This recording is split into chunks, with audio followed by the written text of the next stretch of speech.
হাঁকডাকে বিক্রি হচ্ছে ইলিশ। ঘন কুয়াশার মধ্যেই ধলেশ্বরীর তীরে জমজমাট মাছের হাট। ছুটির দিনে 1 কেজি ওজনের ইলিশ বিক্রি হচ্ছে ৩২০০ টাকায়, আর 400 থেকে 500 গ্রামের ইলিশের দর হাঁকা হচ্ছে ১৬০০ থেকে ২২০০ টাকা। এছাড়া মৃগেল, আইড়, বোয়াল, শিং, কই, রুই, কাতল, চিতল, পাবদা সহ অন্যান্য মাছের দরও ঊর্ধ্বমুখী। এতে ক্ষুব্ধ ক্রেতারা। কিছু কিছু ইলিশ যা পাওয়া যাচ্ছে এগুলো আসলে ক্রয়ের বাইরে, এগুলি আসলে যে পরিমাণ দাম চাচ্ছে এগুলি আসলে সাধারণ মানুষের ক্রয় করার ক্ষমতার বাইরে।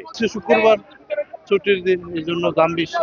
আড়ত সমিতি জানায়, ঘন কুয়াশার কারণে মাছের আহরণ হচ্ছে কম, তাই দাম বেশি। ঘন কুয়াশা এবং ঠান্ডা, বাজারের অবস্থা ভয়াবহ খারাপ, জনগণ এবং জনসংখ্যা খুব কম ঘাটে। এখন তো ইলিশ মাছ মনে করেন যে আমদানি কম হওয়ার কারণে এবং সমুদ্রে এই যে আপনার জেলেরা নামতে পারতেছে না, বিধায় মনে করেন যে মাছ অত্যন্ত সংখ্যা কম। শতাব্দী প্রাচীন এই হাটের 40 আড়ত ঘিরে প্রায় 4000 মানুষের রুটি রুজি। প্রতিদিনের ভোরের এই হাটে 2 থেকে 3 ঘন্টায় বিক্রি হয় প্রায় কোটি টাকার মাছ।